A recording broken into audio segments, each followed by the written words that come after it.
नमस्कार, मैं हूं आपके साथ निधि विश्वकर्मा और आप देख रहे हैं यूपी 24 नेटवर्क। 35 लाख पन्ने, 18 लाख तस्वीरें और दुनिया के वो सफेद पोश चेहरे जो आज बेनकाब हो चुके हैं। क्या आपने कभी सोचा था जिस टापू पर मासूमों की चीखें गूंजती थी, वहां भारत के रसूखदारों के नाम भी सुनाई देंगे?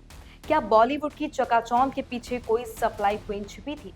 आज पन्ना नंबर 812 खुलेगा और यकीन मानिए, दिल्ली से लेकर मुंबई तक आज सन्नाटा छाने वाला है। अगर सच सुनने का कलेजा है तभी इस वीडियो को आगे देखिएगा।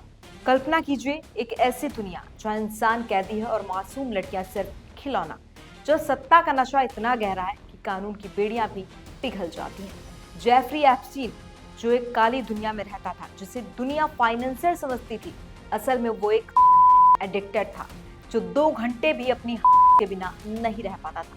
लेकिन क्या आप जानते हैं, इस नर के पीछे सिर्फ एक आदमी का दिमाग नहीं था। आज पर्दा उठेगा उस चेहरे से जिसने एक महिला होकर हजारों महिलाओं का सौदा किया।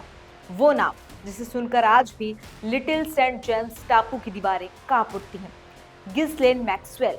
अगले 3 मिनट अगर कलेजा मजबूत है तभी देखिएगा। सच तो यह है कि जेफरी एप्स्टीन इन लड़कियों को सिर्फ अपने लिए नहीं रखता था, वो इन्हें दुनिया के सबसे ताकतवर दरिंदों को सप्लाई करता था। निशाना कौन? वो गरीब लड़कियां जिनके आगे पीछे कोई नहीं था, वो मजबूर बच्चियां जिन्हें मजबूरी के जाल में फंसाकर इस गटर में ढकेल दिया गया। आज रात हम उस ब्लैक बुक के पन्ने पलटेंगे जिसमें ट्रंप का 38,000 बार जिक्र है, बिल गेट्स की गंदी बीमारी का राज है और वो खौफनाक इंडियन कनेक्शन जिसे दबाने की पूरी कोशिश की गई। दुनिया जानती थी कि डोनाल्ड ट्रंप रंगीन मिजाज के हैं, लेकिन वो 11 से 14 साल की बच्चियों के शिकारी निकलेंगे, ये किसी ने सपने में भी नहीं सोचा था। फाइलों में दर्ज रिकॉर्ड बताते हैं कि ट्रंप ने एप्स्टीन के पाप वाले जहाज में 8 बार उड़ानें भरी हैं। लेकिन सबसे गंदा खुलासा एक सीक्रेट ईमेल में है। दावा है कि विदेशी शेख ने ट्रंप को एक नाबालिग बच्ची गिफ्ट की थी और उन्होंने उसे हंसते हुए कबूल किया था। क्या एक राष्ट्रपति इतना गिर सकता है? क्या मिलेनिया ट्रंप वाकई इस गंदे नेटवर्क की खोज थी? ट्रंप इससे प्रोपेगेंडा कह रहे हैं, लेकिन 38,000 बार नाम आया है। झूठ नहीं बोलता। धोखा तब और गहरा हो जाता है जब बिल गेट्स जैसा मसीहा नंगा होता है।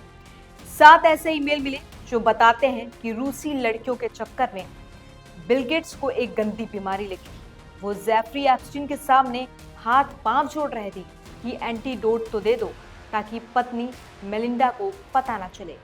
यह है दुनिया को दवाइयां बांटने वाला असली चेहरा। और वो स्टीफन हॉकिंग, वो दिमाग जो सितारों की बात करता था, वो उस टापू पर आखिर क्या कर रहा था? क्या वो वाकई मासूमों को बिना कपड़ों के तड़पते हुए देख रहा था?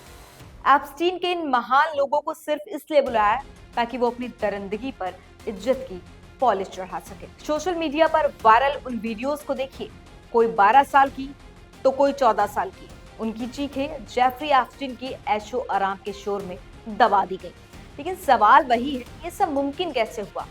यह एंट्री होती है गिस्लेन मैक्सवेल की, एक ब्रिटिश सोशलाइट जिसने महिला होकर भी छोटी छोटी बच्चियों का ब्रेन वॉश किया। उसने उन्हें फुसलाया, उन्हें तैयार किया और ताकतवर लोगों के बिस्तरों तक पहुंचा दिया। क्यों? क्या वो एप्स्टीन से प्यार करती थी? बिल्कुल नहीं। ये सब हो रहा था सिर्फ और सिर्फ पैसे और शोहरत के लिए। अमेरिकी कोर्ट ने उसे दोषी माना। वो महज एक गर्लफ्रेंड नहीं, बल्कि इस यौन शोषण फैक्ट्री की मैनेजिंग डायरेक्टर थी। वो लड़कियों को कहती थी कि जेफरी एप्स्टीन उनकी पढ़ाई में मदद करेगा, उनका करियर बनाएगा और फिर उन्हें नर के हवाले कर देती थी। वहीं यूएस डिपार्टमेंट ऑफ जस्टिस एक एक करके तस्वीरें और दस्तावेज जारी कर रहा है। कुछ ऐसे आरोप हैं तो कुछ ऐसी कड़वी सच्चाई जिन्हें झुटलाया बिल्कुल नहीं जा सकता। एप्स्टीन फाइल जैसे जैसे खुलेंगी, कई रसूखदारों के मुखौटे उतरेंगे। लेकिन अब बात हमारे देश की भी है। इस गटर की गूंज भारत तक पहुंची है।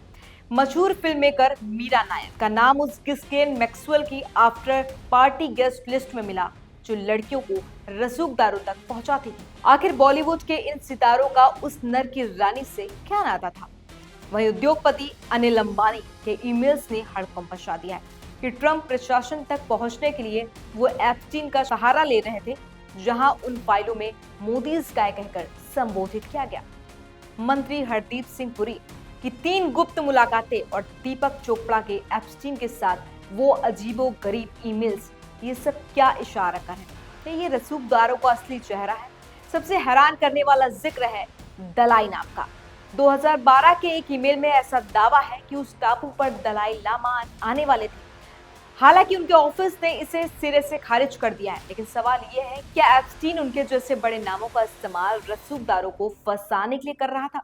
और वो दलाई माँ या दलाई मियाँ उपनाम वाले भारतीय बिजनेस घराने कौन है जो फाइलों के बीच कहीं छिपे हुए हैं? क्या आपको लगता है कि सिर्फ मैक्सवेल को जेल भेजने से इंसाफ हो गया, या उन बड़े नामों को भी सलाखों के पीछे होना चाहिए जिन्होंने इन मासूम चीखों पर अपनी रहीसी की इमारत खड़ी की है?